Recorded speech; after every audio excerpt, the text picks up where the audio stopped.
Don't try to sneak into your room like that. I know what you've got behind your back. Records. More new records.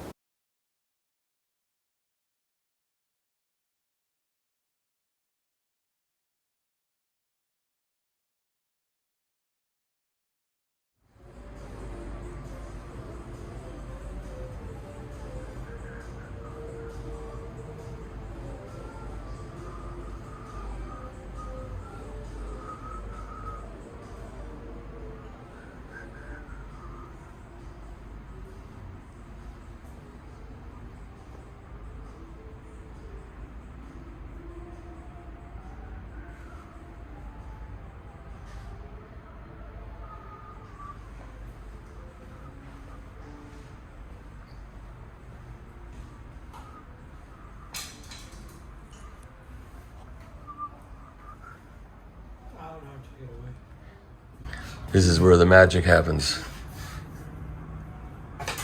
It's in the back room, that's where it all counts.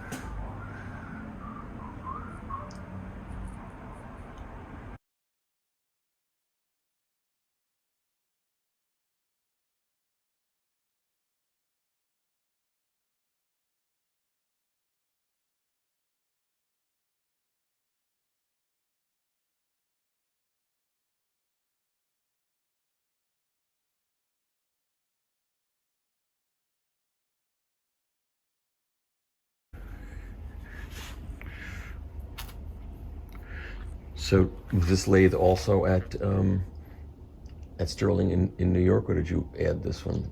No, we had both. This was Ray General's as well. Uh-huh. I'm trying to get another one.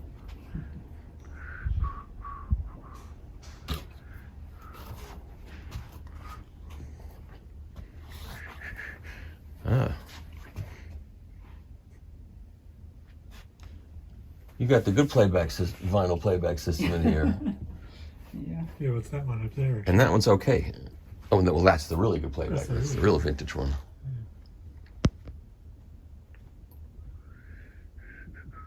I don't want to get in your way. Oh, no, you're more than welcome. All right, then I'll get in your way.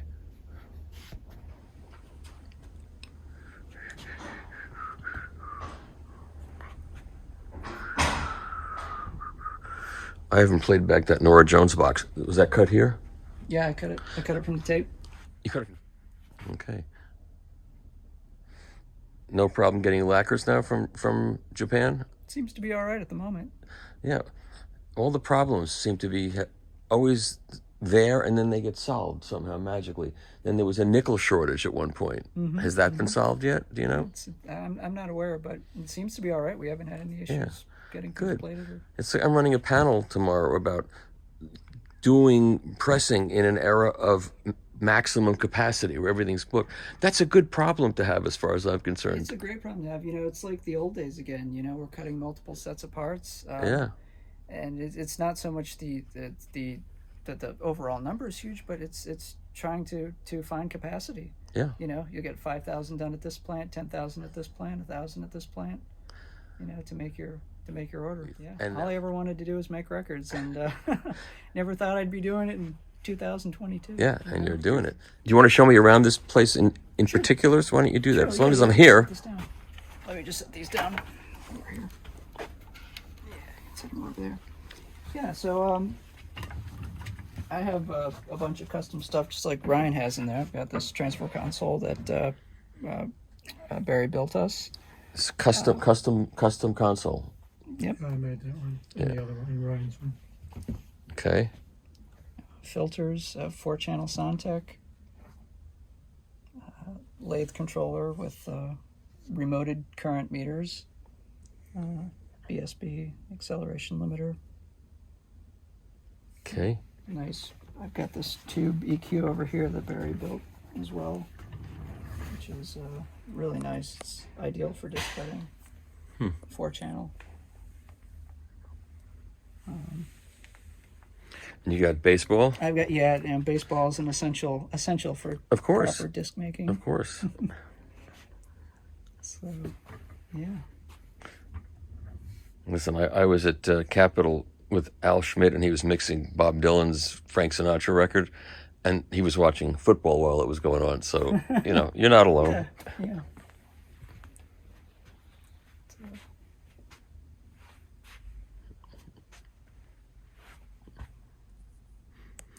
And getting cutting styli is still... Well, the Japanese are making them. Well, we're using the diamond ones. Yeah. And there's like one 80-year-old lady that makes all of these things. That's the rumor about that. I think the Japanese one, yeah. We're not actually using those. What are you using? We're using the diamond ones Uh-huh. from France. All right. Well, I want to not keep you. Thank you very much. Oh, no problem.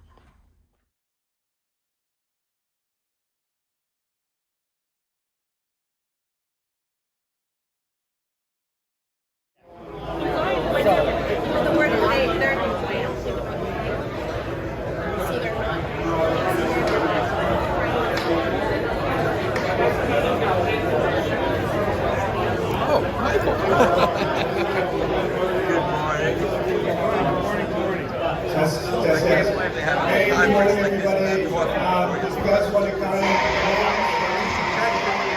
10 minutes to 8. we have seen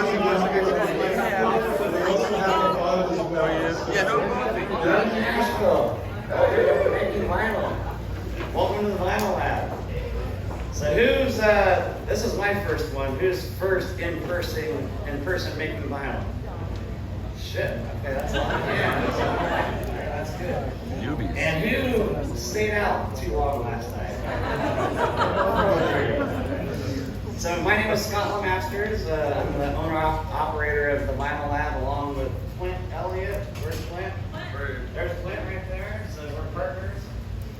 And the whole staff is back there. So Hunter, Andrea, Noel, Isaac, Jeremiah, Elise, Heather. So if you see any of those guys, they can help you all day long. Did I miss anyone? Who's Connor? Connor! All right. Let's go in the vinyl lab and see how they make records.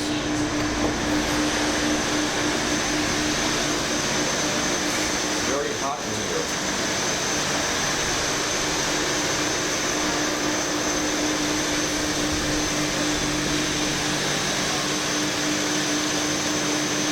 That's the water exchange.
Upper lower labels, and they press them down, and they get moved across.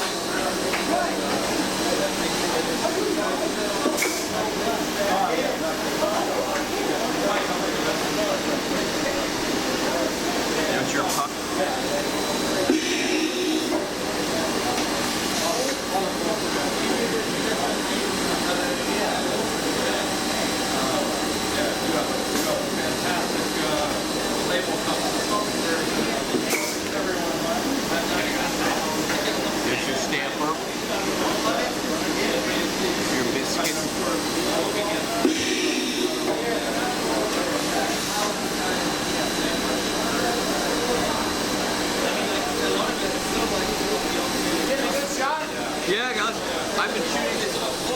know, man. I'm just taking pictures of every press you make.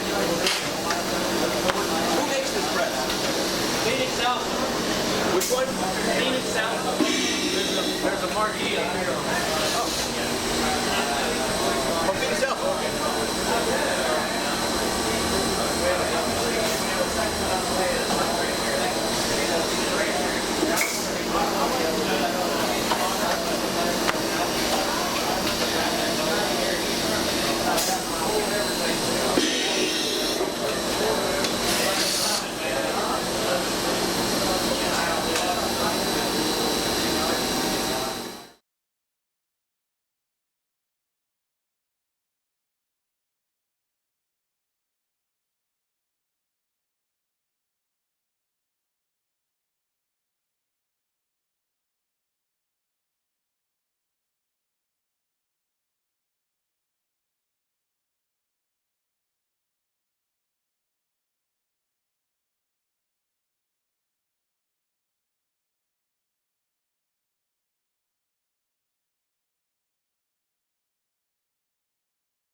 Growth is driven by new buyers and increased spend on vinyl.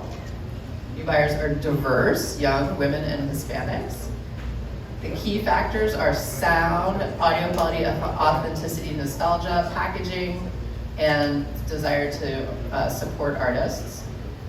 Collage of buyer segments, veterans, newbies, collectors, and more. Veterans does not have an apostrophe, that's not my fault. Buying across genres and formats. Record Store Day provides valuable support, duh. The future is encouraging. Buyers are committed and want more product. It's so loud. Maybe should we step outside where it's not so loud? Do you think? No, this is fine. Yeah. So we're upstairs now at Making Vinyl, which is happening downstairs. And up here there's merchandise. Just as a reminder, there's plenty of seating upstairs. I know that you guys in the back are going to try to power it through by standing up, but it makes it a really long day. So if you guys want to take And I've run into Michael. My name is Michael Weintraub. We're here at the Making Vinyl Conference in Nashville, Tennessee. I'm working with them as their photographer, but I'm also an artist. And 5 years ago, I published this book called The Instrument Head, and it's basically surrealist portraits of all these musicians with their instrument over there. Let's just try it. Or we could step out on the balcony right outside that door. Let's do that. Let's try it. They're stepping out on the balcony because it's very noisy.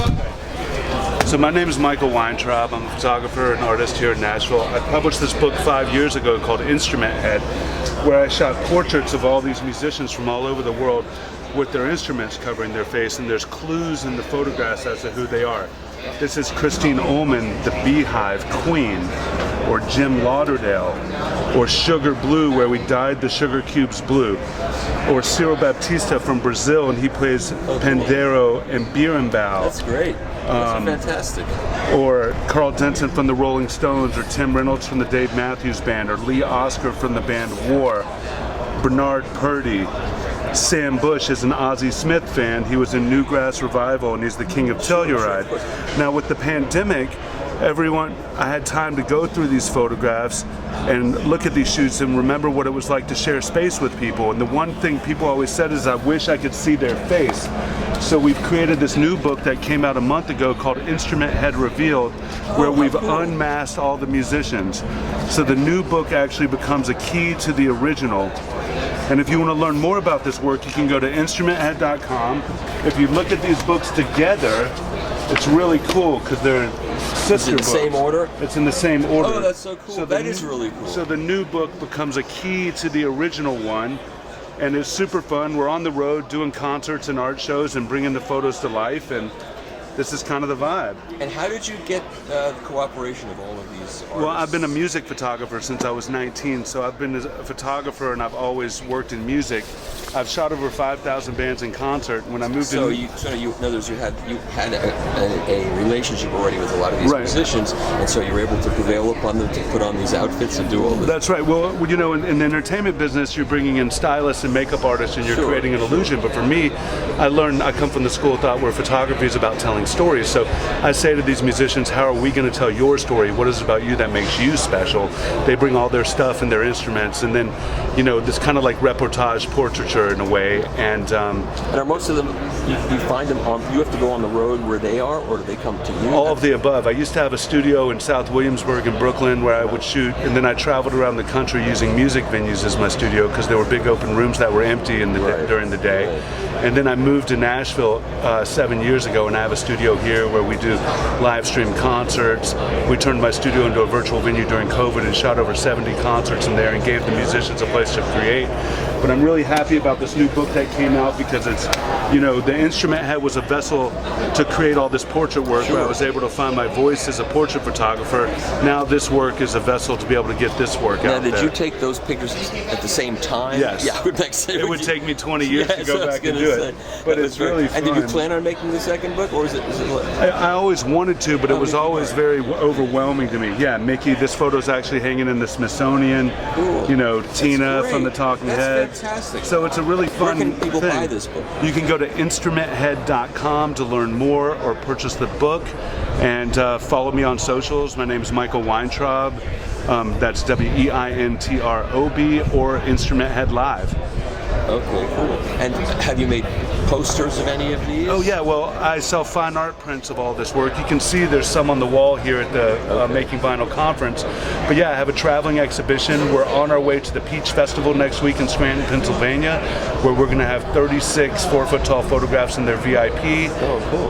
We had the book launch at the Exit Inn here in Nashville, and Maggie Rose did an acoustic set. Then we had a band with Victor Wooten and Jeff Coffin and Near Felder and Keith Carlock.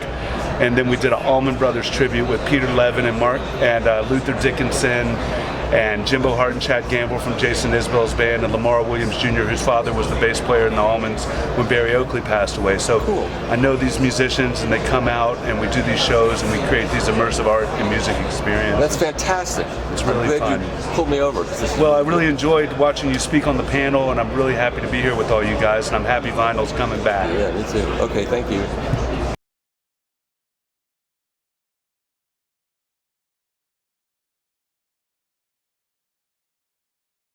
Okay, who's the, maybe from or knows the smoke? We're fashionably late. 4 minutes away? Sorry, we're fashionably late. We were at a mastering session. Hello, nice to see you again. Michael Fremmer. Yes, sir. Drake Coker. Hey there. I'm How are you? You're in trouble. I know I'm late.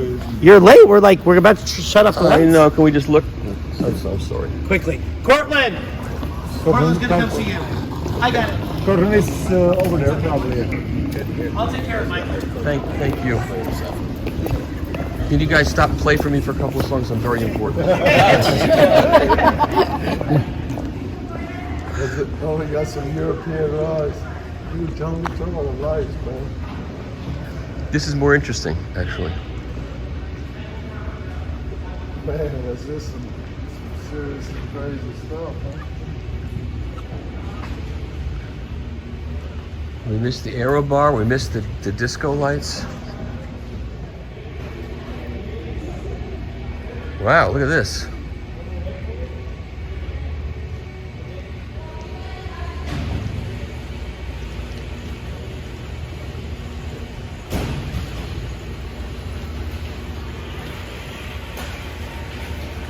Well, we got here late, unfortunately, but we're getting to see 2, 3, 4. Hi. I'm Cortland. It's nice to meet you. Hi, Quentin. Nice to meet you. I'm sorry we're late. We were at Good to meet you. Nice to meet you. We were at Sterling Sound at a mastering session, a secret mastering session, and we got out of there late. And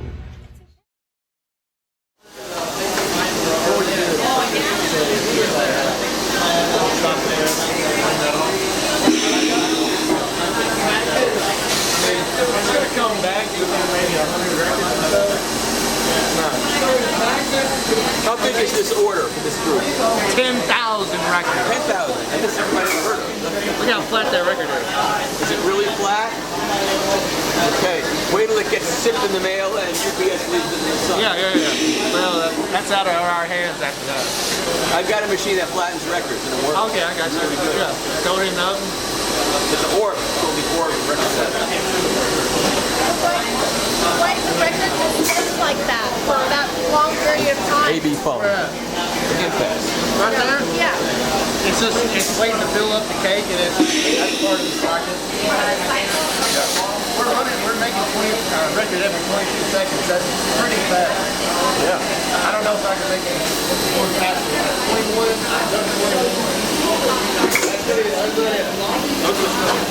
Push it. Yeah. I like the noise. It makes a nice noise.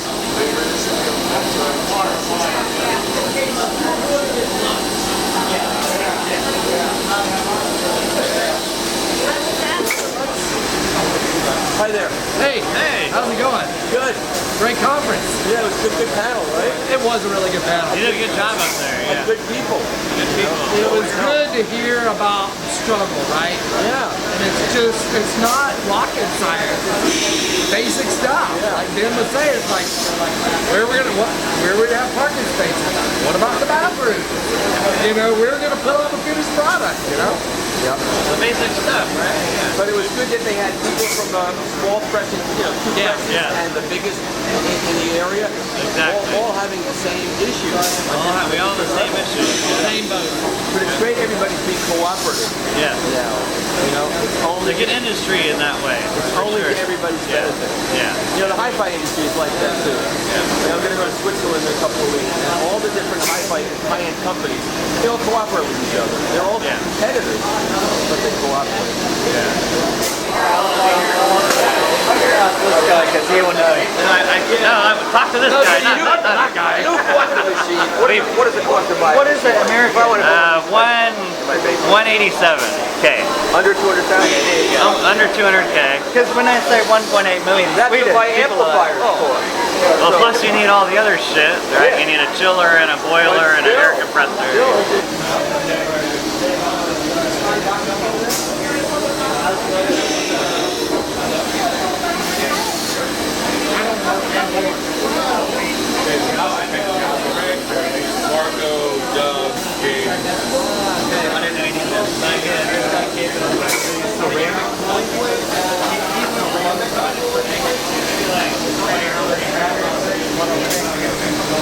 Ceramic.